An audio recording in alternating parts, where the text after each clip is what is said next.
Dr. Paul Conway, thank you so much for joining FORTE podcast. It's a pleasure to welcome you on my show. How are you? Yeah, doing well. Thank you. And thank you for inviting me to your beautiful home too. Yeah, thanks for coming. So you're a psychologist. Yes. I just want to know, first of all, how you got into psychology. What was it about it that attracted you? So my first question is, if you can reflect back on your early life for me and for us, where were you in your life when you discovered that psychology was the thing you wanted to devote your time to? Right. Can you give us the context of your life at that point? Yeah, I mean, it's actually a 3-part answer. Better. So first of all, actually, my dad is a psychologist. So it was certainly on my radar from a very young age, probably around age 4 or 5. I started to realize he went away and did something at some office somewhere, which is a thing that you can do. And when I got a little older, he would tell me sort of, the simplified version of what he would be working on, where he would be testing people at the behest of lawyers to find out what sort of like skills they would have during court cases, so that if people were arguing over, say, insurance damages or something, the question was, has this person's fundamental life trajectory changed? And to do that, you have to test what sort of skills they have now and extrapolate to what could they have achieved before, say, a car accident or something like that. And I thought, okay, that's kind of interesting, that you can do that. It's a specialized thing. It's not just at school. We heard a lot about, you can be a firefighter, you can be a police officer, the standard industries. But I came to learn over time that there's also these, what I call like the hidden jobs. There's so many specialist positions that you never find out about in elementary school. They don't write those into like children's books. Like, oh, you could be some sort of insurance person, But it was on my radar from a young age. And so that was part 1. And then part 2 is I ended up going to boarding school. I went to a couple. And one that I went to was an interesting experience. I went to a religious boarding school on the Saskatchewan prairie. Okay, and it was this little tiny town, 1 square mile, and quite far from every other thing except wheat and cows. And it was a sort of an all-encompassing religious community. And I was coming as a kid from the city who, vaguely went to church once or twice and wasn't quite sure what to think of it all, and wasn't too fussed either way. I was just like, okay, we'll just sort of see how this goes. And this is a plot of land 1 square mile owned by the church, with the largest building in Saskatchewan, which is a church, a school, which is a high school boarding school run by the church, a seminary run by the church, an elementary school run by the church, a gas station, convenience store, grocery store run by the church, and every home in this square plot of land is owned by the church. So in order to have a home there, you must purchase the land from the church, which means you work for the church, which means everyone is part of this church. So you can imagine the insularity of this community. And coming there, I was sort of I've got some science education. I've learned some stuff. I thought, I'll just see how it goes. I'm not going to worry too much. Converted in like 3 days flat, right? And I was not quite expecting that. So then I'm like, oh, I guess I'm religious now, So very, I got caught up in the life of the community. I had all these different friends who were part of the community. But I had this one friend who had 2 secret hidden advantages. He had a car, and he had a nearby farmhouse. He had a little apartment in the basement under his parents' farmhouse. So he wasn't part of the actual community.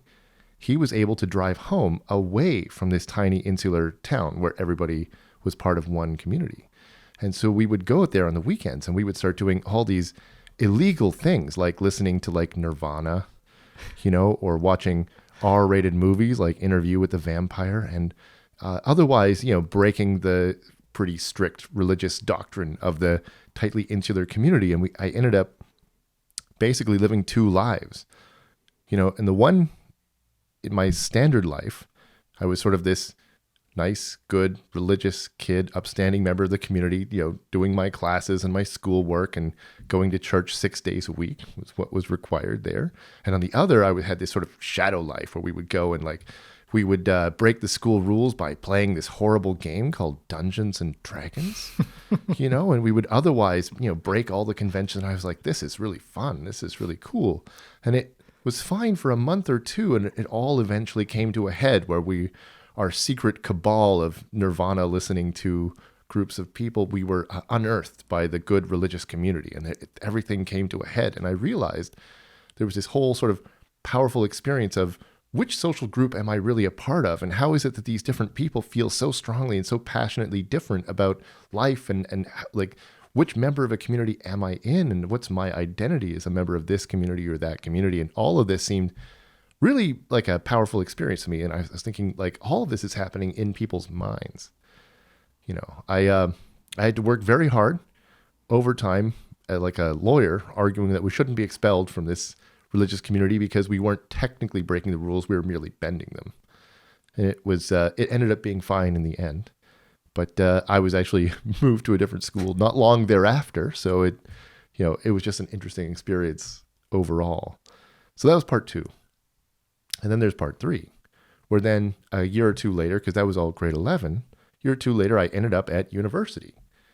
And then I had real freedom of choice because I was at Simon Fraser University in Canada, and it was a very cheap school at the time. It was actually the cheapest university in Canada. It had very good, broad, comprehensive education. So I had a lot of freedom to take any classes I wanted to.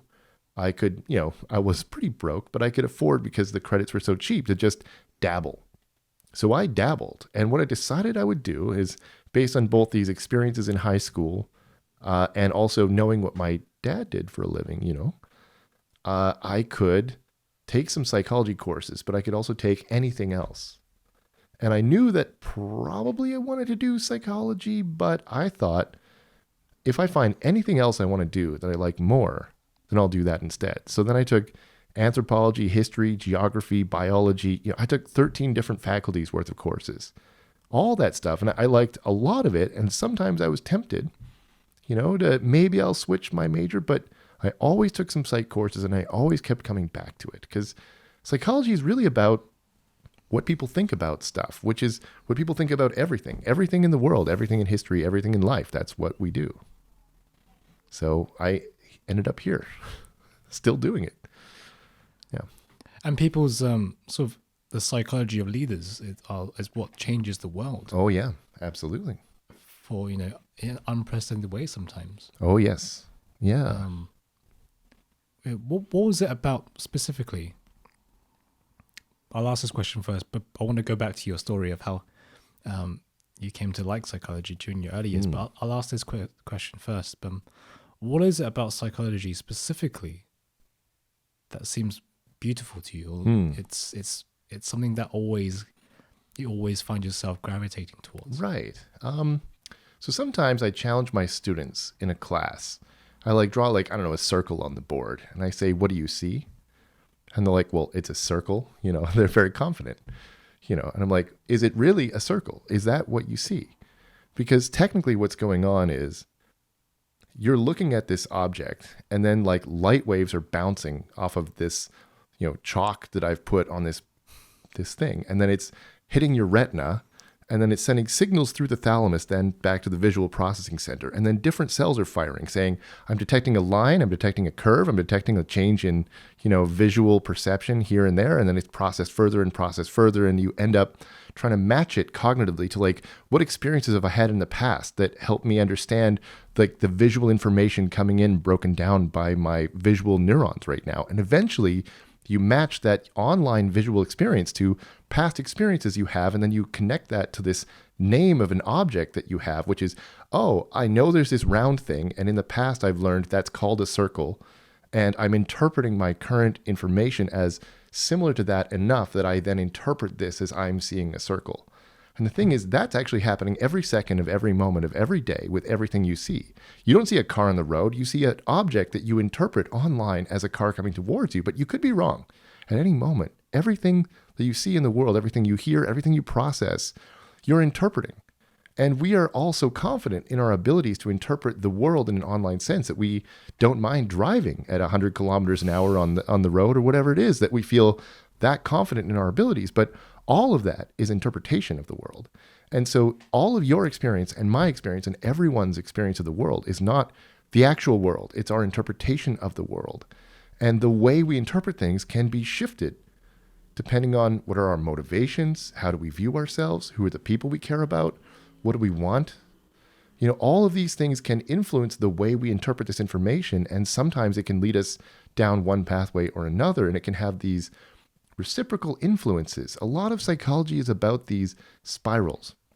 You can spiral up or you can spiral down. You can start creating a life for yourself that influences your future behavior, that reinforces that thing, and it can go in positive directions or negative directions. So the way we think about ourselves and the world can have this causal impact on how well we live or how badly. And to me, that's fascinating. So if I understand correctly, that spiraling up, would it be the same as instilling small habits every day Sure. that will change your probably life for the better in the future? Is that what you're That would be part of it. part of it? Yeah, absolutely. Small habits or just ways of thinking or reinterpreting something. A good example would be depression, right? When people are experiencing depression, right, they have this very negative outlook on everything, and they see the worst in everything, right? And so they say to themselves things like, "My friends don't really like me. They don't enjoy hanging out with me." And because of this, in part because of this perception, when they hang out with people, they're not very excited or happy to be there because they don't think their friends like them or having fun. So they don't act in ways that are very fun. And their friends literally have this feeling of like, this is not very fun right now. And then they go home and they say, "I knew it. I knew my friends don't like me. I knew it all along. I was always correct about that. My friends really don't like hanging out with me. Now I feel even more depressed." And then it just spirals next time they see their friends. And so part of this perception is creating the very circumstances that feed that perception. And what's interesting is that sometimes what you can do, like in like a therapeutic context or whatever, is help someone shift their perception, even momentarily. It's like, maybe today's a good day. Maybe you're having fun. Maybe you are enjoying your time with your friends. And that little shift can help them interact with the same people in like a more positive way. They're having more fun. They're like joking and laughing around. And then their friends are literally having a better time, feeling better about that. And then they can go away and say, maybe I was wrong about that. And maybe my friends really do like me. Maybe my life isn't so bad after all. Maybe I am fun to be with, which can help then reinforce this positive cycle. You can spiral up instead of spiraling down. And so psychology is very interesting that sometimes, just this little intervention, this little like shift can help restart the pattern in a different direction. Does it take a certain mindset to have that willingness to inject that maybe minute thought to help you spiral up? Yeah, absolutely. I mean, not everybody's going to be receptive. Yeah. Absolutely. It's a delicate thing. It's not easy. I mean, I'm no clinician, I'm no therapist, but the theory seems pretty clear that the client has to be receptive for sure. The person has to be in the right headspace of maybe they can be nudged. But on the other hand, maybe there's like this idea of slowly developing like a therapeutic relationship where they trust you, they listen to you more. And then you can, in that context, nudge enough once or twice or sort of in the right way that you get the person thinking, Was there a moment in your career that you wanted to dip into clinical psychology? Yeah, I mean, early on during, say, undergrad, I definitely considered it.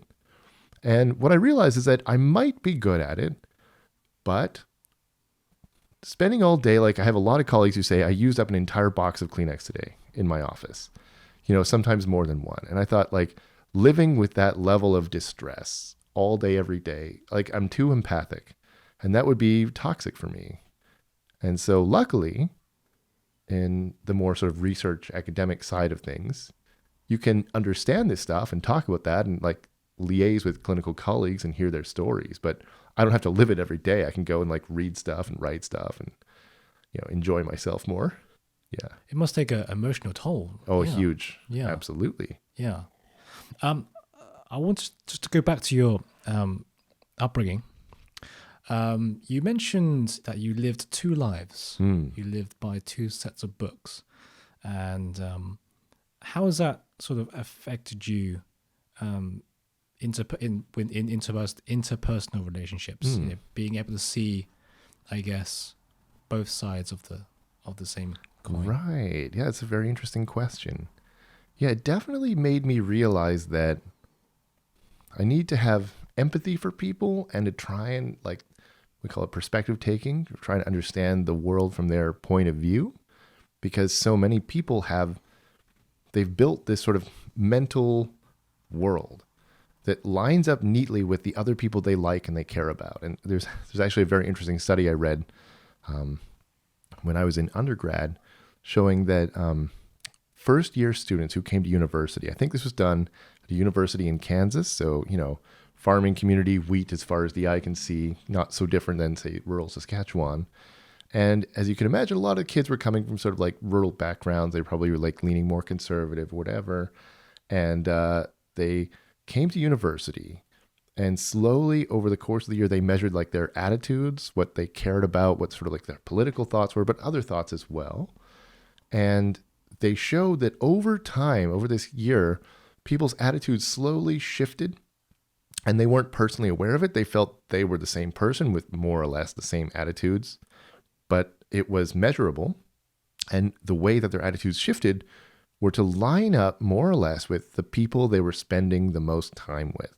So in many cases, their roommate, they and their roommate were like shifting into alignment. And I think people do this a lot. If you look at, say, you know, conspiracy theory beliefs online or political communities or wherever, if you move to a new place, people slowly shift into alignment with the other people they like and they respect and they care about. And that, you know, it creates these, we talk about bubbles, right? These sort of social media bubbles or ways of thinking. And that so that most people on earth are living in some kind of social media bubble or cultural bubble or historical experience where they're in alignment with the other people they like and they respect and they care about. And from that individual perspective, there's certain things that feel like they're right, and there's other things that feel like they're wrong. And those things feel like organic truth to them. Like it's immutable. You can't mess with that. It just is right and it is wrong. And I do think there's, you know, a lot of value in that. I do think there are some things that all human beings share in terms of this feeling that some things are right and wrong. And I think there's good reasons for that. But it also suggests to me that you can't really understand a person or judge them until you understand where they're coming from and why do they believe those things. Right. You know? Right. So rather than judge their opinions at the moment they're telling you, right, no matter how, you know, controversial it might be, you've sometimes got to give the benefit of the doubt that you might want to get to know how they came to that conclusion. Right. First. And I don't think that today's society allows for that to happen. You It's know, tough. People get cancelled for just saying something that other people find offensive or don't agree with. And they don't take the time to do a bit of digging for themselves. Just ask questions. Just be there to listen. Find out how they came to these conclusions. I don't know, what are your thoughts on that? It's interesting you say that. I don't think most people know how they came to those conclusions. Right. Oh, that's a good point. Yeah. You know, I don't think most people are capable of articulating where those things come from. Right. I think there's evidence that they're absorbed over a lifetime of interacting with other people, and not all humans, but like a certain subset of humans. And if you can figure out who people are spending time with and who they like and who they respect and who they admire, they're absorbing what feels like the consensus opinion of that group of people, right? Which is why if people are, you know, sitting online, you know, doing QAnon, whatever, all day, every day, they feel they're part of a community who's absorbing that, and then they are expressing what feels like the normal modal opinion of that community. And they don't feel it strange or weird because they feel like they're a representative of a group of people, and that if this whole group of people shares that idea, then how wrong could it possibly be? And of course, it's a skewed perception because they're only getting a slice of all of humanity, and other people don't agree with that. You know, but understanding who someone's spending time with and why they think. I mean, as a psychologist, you can't just ask someone, "Hey, why do you believe that?" Sure. But trying to understand what's the history and what's the background there, I think, is very useful. And you're right, in sort of, especially the Twitterverse is probably the worst contender because people can just throw ideas out there or throw a saying out there, and there's this sort of outrage equals clicks and likes. It's fashionable to, instantly be outraged by anything that other people say. And there is a tendency I see in a lot of people's responses to be distinctly uncharitable, to, in any word or phrase, find the least charitable interpretation and assume that must have been the only reason that person said that. And I have sometimes gotten in trouble where I've tried to say, well, it's possible that person may have believed this. And if you think of it this way, that's quite reasonable. And then I've gotten pushback from people saying, no, you're supposed to agree this is wrong, which is also understandable. I'm not saying I think it's important that people have moral values and they do stand up and say some things are wrong. I think pedophilia, for example, is wrong. I think there should be widespread agreement that, we shouldn't just be like, well, from their perspective, you can't take it too far, but you're right. A lot of people are in a hurry to condemn other people. And there's lots of reasons for this. It feels good to condemn other people. It confirms for you that you know what's right because you are in a position to judge this other person is wrong. And we all need to feel like we're sufficiently moral or we're not allowed to be a part of society. But I hear what you're saying. And there are also times, I'm guilty of this several times. There were times when someone would do something not directly to me, but I would be an observer to some, I guess, immorality at that time, where my initial reaction was internal condemnation, not external. Sure. Just something inside. I just thought that's unacceptable, what they just did or said. Right. But then there would be many, many occasions where I would reflect back on what happened, what I just saw. Something I initially condemned internally. And I reflect on it. And I think I try to see it from different perspectives. And I look back on it again. I think, maybe that wasn't so bad after all. I wondered if you had any thoughts on that. Just sort of the changing of one's mind over time of what you think is moral or immoral. Right. That's interesting. I mean, there's definitely some work on this idea that we often have this sort of quick, rapid, intuitive feelings of what's right and wrong. Yeah. And there is quite a strong debate over to what degree or how much or how often people are willing to reconsider and change their mind. I might suggest, and this is sort of at the hypothesis stage, but there's this sort of, at both of those phases, I think there's this sort of internalized audience of who are you also thinking about as on your side or not, agreeing with you or not. And I mean, it makes sense that a lot of things, that anything you see that seems like a violation of this person violently shoved this person, and that's just not acceptable. Right? Often what you're seeing is this one thing that's sort of like this trigger moment where you're like, okay, we know shoving people is just not okay. And so you might think other people that I like and respect will agree with me this is not okay. And that's your initial impression of this incident. And it may be that if you step back and reflect on it, you may end up with a different perspective, like maybe a different set of people or a different audience. You think, well, actually, this audience is probably viewing it this way. And it may cause you to look back on the incident and think something more complex, like, okay, we know this person shoved that person. But if you start to think about why, like who is the real perpetrator or who's the initiator here? I think it's a common human experience that we're angry at people who are violating social norms, who are, being impolite or rude or malicious or untrustworthy and so on. And we view it's righteous to push back or strike back. I mean, not too hard. You have to use proportional force or something to that degree. I mean, superhero films are always about the bad guy is doing something bad and the hero has to defeat them by punching. We don't think the punching is wrong when the hero does it. When the villain does it, we do think it's wrong. And the difference is we view the villain as the one with malicious intent. They're the one trying to undermine society or destroy society or something. And the hero's pushback is on behalf of society as some sort of righteous reaffirmation of the right of ordinary people to live their lives well. And when you view some sort of incident, what matters a lot is who do you view as the perpetrator, the person with the true intent to undermine society? And who do you view as the righteous deliverance of, divine justice, as it were. And that can shift with context or by reviewing the same incident. Yeah, yeah. That reminds me of Right. The Dark Knight Right. with the Joker and the Batman. Right. And I've read a lot of people commenting on that movie and saying that they side with the Joker, Right. even though he's the villain. And Yeah. they see that the Joker is the I guess the one who's right, and the rest of Gotham are the one who are the villain, the real villains. I just find that a very, very interesting example of the switch around of the roles between who we side with as the, I guess, righteous person. I can see that. It's an interesting argument. Yeah. I suggest it's predicated on a few things. Yeah. I mean, for one thing, it's really fun to identify with a victim, or sorry, with a villain, I should say. He's like powerful. He's driving all of the action. Batman's very reactive in that film. The Joker's the one really causing everything to happen. There's also, I mean, I've heard arguments that like the Joker's background is mysterious in that film, but people surmise that he may be a war veteran, right, with the scars and everything.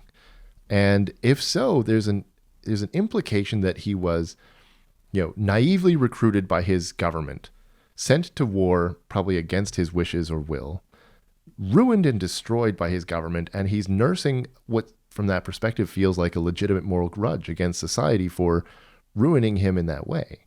And if you buy that background, then his grievances against society seem justifiable almost.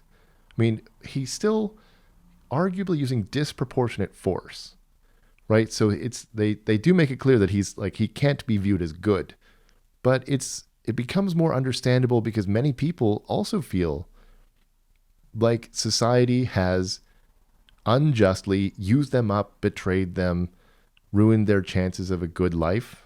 I just read the other day a study showing that the majority of young people today don't feel that working hard will give them a good life anymore. They feel that was their parents' generation or their grandparents, and that's not true in today's world. So a lot of people feel the world has betrayed them. And so it's understandable to see themselves in the Joker or vice versa. Then just going on that study, I mean, what you said about the Joker was pretty interesting. Just moving on to that study, if they don't think working hard will give them a good life, what will? Yeah, it's a great question. I think they think wealth or fame or luck. But many people, I think nothing will. I think there's elevated levels of sort of despair and loss of hope when young people look at the future, There's lots of reasons for that. And so there's a lot of people in distress today. And anybody in academia can tell you, like, dealing with students today versus even just a few years ago, there's a lot more students in distress now, and I think that's in part a reflection of this. It feels like there's a dimming light, for a lot of people, and they don't know what to do. And that's a toxic sign for any society. I think you could look at history and you look at something like the downfall of Rome, and it seems like it was preceded by similar feelings among a lot of people as well. Yeah, I talking to people, I guess my generation, people who just graduated from university for the first time, going out into the working world and trying to find jobs. And the timing's not great with the pandemic at all. No. Companies are not hiring, they're scaling back, and not hiring graduates at a high rate as usual. The climate crisis, the rise of AI possibly taking over hundreds of thousands of jobs, and the rise of toxic social media culture. Yeah. TikTok, for instance, Instagram, body dysmorphia issues, Facebook. I can see why, taking all these into consideration, I can see why people will be a bit more distressed. Oh yeah. What would you think from a psychological perspective, as a young person growing up with all these environmental issues, what would that do to a person? How would they see the world? Would they see the world as having betrayed them in a way? Yeah, it's a toxic feeling. This feeling the world has betrayed you. It reduces. It's an interesting question. We have a couple studies on this, Yeah. and other people as well. This idea of how much can you trust other people or society to treat you well? And there's a general feeling of it cuts both ways is how people feel. So those growing up in societies where they feel they can have faith in their society or faith in institutions, the government, the police, and so on will treat them well and fairly on average in general, that is this sort of comforting and stabilizing feeling that lets them, it's sort of like, it lets them grow and become their sort of best selves. It lets them invest long-term in the future and say, maybe it's worth it to, slow down, maybe to get another degree. Maybe I should go for that PhD or that, doctor degree because, even though I'll go deeper into debt, it'll be worth it in the end type feeling. Or maybe I should, not have too many kids or try and think about my long-term future. How will I be when I'm 65 and I want to retire? I've got a pension waiting for me. So there's this idea of long-term thinking is much easier when you feel you're in a stable, trustworthy society where other people and the institutions will treat you well. And there's this feeling that you have a vision of the future that is positive and worth looking forward to, and you feel is likely to occur. And the opposite is toxic because it's this feeling like I don't trust other people or the government or society or leaders or whatever. I don't trust they have my interests at heart. I don't trust when they say things like there's going to be a good world to live in. If they feel like I can't rely on other people, I can't trust that the institutions I care about will still be there and functioning well in the future. I can't trust that if I go into debt with, say, a university degree today, it will pay off and be worth it in the future. Then why am I going to do those things? Why am I going to wait for my pension? Why am I going to be part of a stable society? Why try so hard? Why get out of bed in the morning? And why should I follow the moral rules? Why should I care about other people?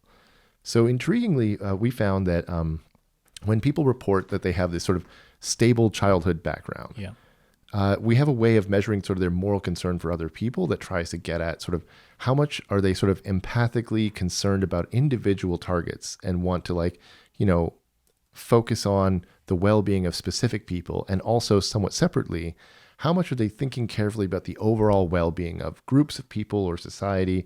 How much do they care about some people care about both of these things. They're really trying to balance their sort of emotional impulse to care about individual targets as well as their broader thinking about society. And some people don't really care about either one of these things. And some people, particularly one or particularly the other. And there's a lot more I could say about this. But what's interesting for us is that we showed people who report that they had a very stable childhood where they understood what was to be expected. They knew who would be coming in and out of their house. They knew what times they would be eating. They could understand what their place was in the world and where they were going. They showed this elevated concern for both individual targets and the broader group. And people who reported they had a very unstable childhood, where there was all these different people coming and going. They couldn't tell, would they get fed today or not? They weren't sure where their life was going. Everything was disruptive and unstable. They showed reduced concern for the individuals and reduced concern for the overall group. In other words, there was this narrowing of the moral concern to say, I have to take care of me. I can't afford to trust in other people. I can't afford to take the personal risk of being nice to you, because that puts power in your hands. It then return the favor by being nice to me or not. And instead, what I've got to do is I've got to take care of myself, number one. I've got to hunker down and wait out this storm that the whole world is. And intriguingly, this was all driven by these feelings of uncertainty and instability. We also measured socioeconomic status in all of these studies, and that didn't predict a thing. It wasn't socioeconomic status. So there was rich kids who also felt their life was very unstable. And when it's that unstable feeling, they were just as concerned about themselves and less concerned about others as any poor kids having that feeling. Likewise, there's some poor kids coming from a stable home with caring caregivers who are giving that feeling of trust and security. And it's that feeling of trust and security that seems to matter. Can you invest in other people? Can you invest long-term in your future? Can you trust society to care for you, and so on? That's surprising that you mentioned the more affluent people were also, unstable too. What was the reason for that? I probably might not be finance, but would it be emotional instability from someone they love? Oh, sure. Yeah. A lot of wealthier kids live in broken homes. They come from, like, their parents, have lots of wealth to shower them with gifts or Porsches or whatever. But it's the question of, like, do they care about them? And like, oh, they're always like jetting off to somewhere, or they're, the parents are very busy doing their careers and their lives. And like, if the kids just left being like, but what about me? When do I matter? That is a toxic feeling where they learn they can't rely on other people to care for them. They have to take care of themselves. And this feeling of, I can't rely on other people, I have to take care of myself, seems to translate into a narrowing of moral concern, right? It becomes this feeling of, well, if other people aren't going to care about me, if the world's not going to treat me fairly, if other people I care about aren't going to be concerned about my well-being, then I'm the only one I can rely on. I can't dare to put my faith in other people or institutions or the government or the future. I have to just do what I want right now because that's good for me and that's all I can expect to have. I know you said you're not a therapist, but if you can, what advice can you give to young people who are in this distressed place, that they see a lot of uncertainty in their future, not a lot of hope, distrust, mass distrust in institutions and government, right? Climate change, conflicts. What advice can you give to these people to see a little glimmer of hope in their future? Right. I mean, that's a great question. It's a tough question. Yeah. I guess I would say, don't give up hope. There's always hope. And don't underestimate the power of people and individuals to band together and push forward for things they care about. In fact, I think there's a good argument. You mentioned something about the psychology of leaders earlier. Yeah. And yeah, I think that the psychology of leaders does matter, but I think actually what matters more is the leaders reacting to the psychology of the people. And I think there are lots of opportunities, even in today's society, for people to band together and push forward for things they like and they care about. You can create this sense of community around topics that you care about. And you can create this sense of community by interacting with people that you like and care about. You can find ways to reclaim this feeling that we're losing en masse of being part of something that matters together. And whether that's finding, like, I don't know, an environmentalism club, or finding a church, or finding a group of people, like finding a film club, finding a group of friends, just finding people that you like and relate to. I mean, yes, it can be difficult if they're all like, conspiracy theorists online or something, but that can be viewed as an attempt to reclaim some of this feeling, this sort of this empowerment. And I think it can definitely be used for good purposes. Yeah. I think we'll move on to the second to last segment, which is the moral sacrifice. Right. What is sacrifice in your own words? Great question. So I'm interested in this idea of sort of these sacrificial dilemmas that I view of as causing harm, generally in the service of sort of the greater good. And I think I would view it as any time a person feels like they have to do something, some kind of action that causes harm or distress. And obviously there's classic cases that are sort of, these ridiculous, like the trolley dilemma is the most famous example, right? The idea that there's this runaway trolley that's going to run over 5 people, and you could instead move forward and press a button, or sometimes push a person off a bridge or whatever, to instead basically directly cause harm yourself as an intervention to prevent this greater harm. And lots of people like to poo-poo this sort of area of research because they say, well, I've never personally encountered a runaway trolley, and therefore the whole thing doesn't make sense. And yes, it's, some of the original scenarios come to us directly from philosophy, where their goal was to talk about these hypothetical thought experiments to illustrate philosophical concepts. And the goal wasn't to be realistic. And I think so many people get so wrapped up in this idea. It reminds me of what we talked about with Twitter. Yeah. Yeah. Where there's this perception that like, let's find the least charitable interpretation and then use that as a weapon against the people. I see it as, first of all, we never actually used the trolley dilemma because it is ridiculous, but we've come up with various alternate dilemmas with the same sort of structure. Like, should you cause this harm to create this outcome that's generally a positive outcome? And what I see that as in the real world is a doctor does things like they operate on a surgery on a person, right? That involves chopping a person open sometimes, and blood goes everywhere, and it's this horrible experience. It's aversive to me physically just to imagine cutting a person open with a scalpel, but the doctors aren't doing it to cause pain and suffering. The doctors are doing it to prevent the worst case scenario. Parents punish their children. They make the kids upset and angry. They take away the things the kids want, or they harm them in some physical or emotional way. But in theory, it's done to teach those kids important lessons that hopefully will help them fit in society and be successful in the future. Arguably, it's not always done well, but in theory, that's the goal of punishment. Or teachers and professors sometimes fail a student, and those students are angry. They're upset. They're like, how dare you give me this horrible grade?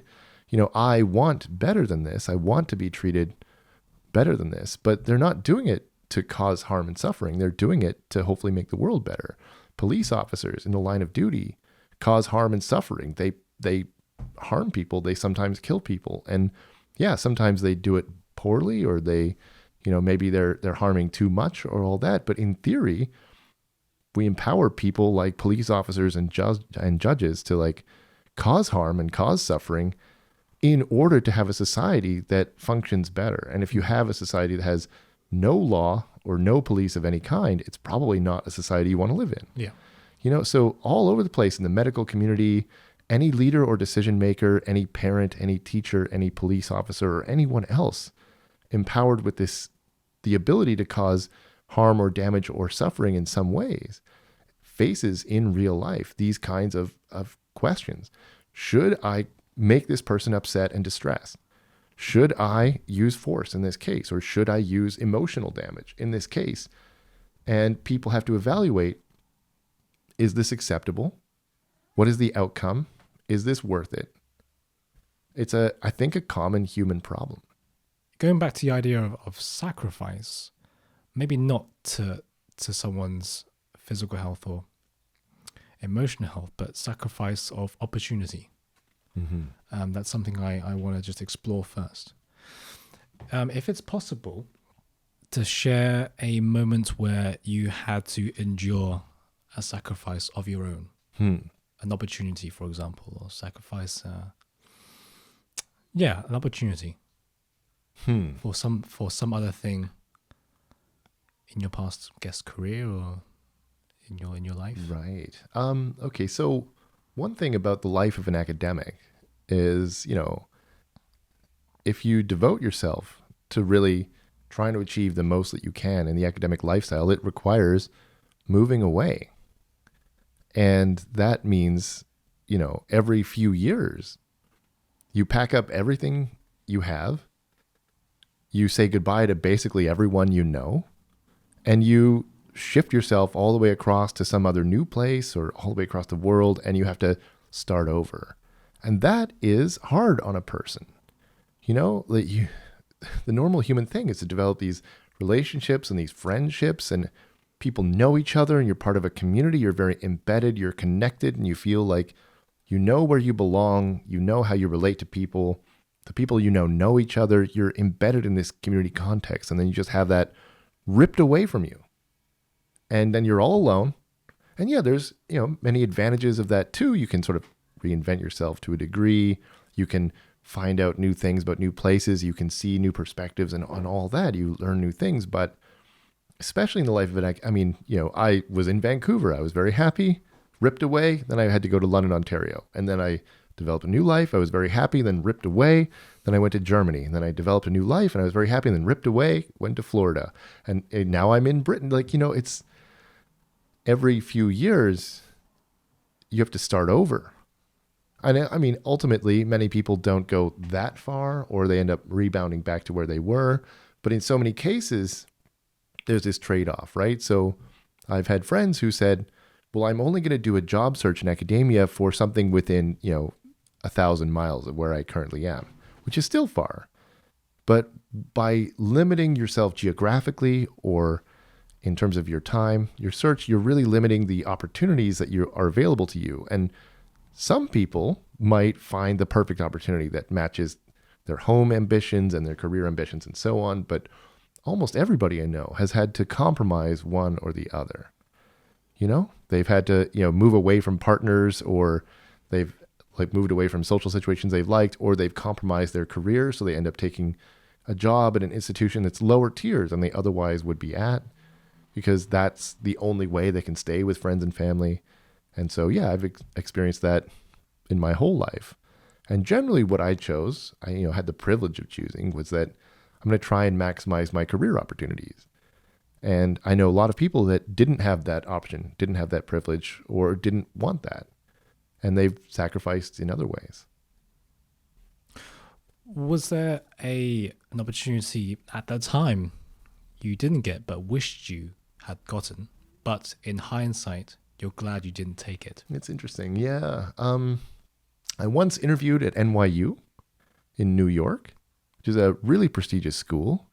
Very interesting. The interview was a slight disaster for various reasons. Like, for example, my luggage was lost on the plane. And I had, this is a good life lesson, I put my suit in my luggage. So I arrived in New York and I did not have a suit, and the interview started 10 minutes after I arrived. And so the whole thing was a scramble. And it turns out, that it didn't go well. But in theory, I could imagine an alternate version of my life living in New York, and there was a lot of really interesting things about that school, a lot of really interesting people, great work being done, very tempting in a lot of ways. But also, I find New York very stressful. I'm too empathic. So when there's people who are frustrated or angry or grumpy, or everything's late, or there's people who are homeless people, I feel that. I take on that energy too much. And so I was sensory overload every time. I mean, New York's a really cool city. I like to visit it, but to live there, I think, would be tough. So as a fellow empath, I agree. Yeah. It's an emotional burden that they want to experience every day, every minute. It's exhausting. Sullivan's joining us for the last segment of the podcast. So I have to ask the last question now. It's a pleasure having you on the show. Thank you. So to wrap it up, Carl Jung said something that has stuck with me for a very long time. The psychoanalyst. Mm-hmm. He said that it's a privilege to know one's true self. Do you think you have known your true self yet? Yeah, I mean, sure. I mean, I think most people at least have some sense of that. I'm privileged enough that, I was able to, from a fairly early age, focus on pursuing what I want. I had that choice. I mean, I talked a little about this idea of testing out, do I want to do psychology or do I want to do something else? And, this opportunity to sort of figure out where do I want to go and refine my pathway from there. I'm also privileged that my wife, is very sensible and she knows who I am as well. And so, I'm a bit of a peculiar person, but, she's seems fine with that, and so, yeah, I'm able to live in a pretty authentic way, I think, and I have found a path that suits me very much. I care a lot about understanding people and working with people, students and colleagues, and I'm privileged to have a career that lets me read about, guess what? There's a new thing where people think this way or people think that way or whatever. And I'm constantly learning new things about how people think and reevaluating what do I think is right and true and so on. And yeah, it's a very interesting experience to be able to do that. Dr. Paul Conway, thank you very much. Thank you.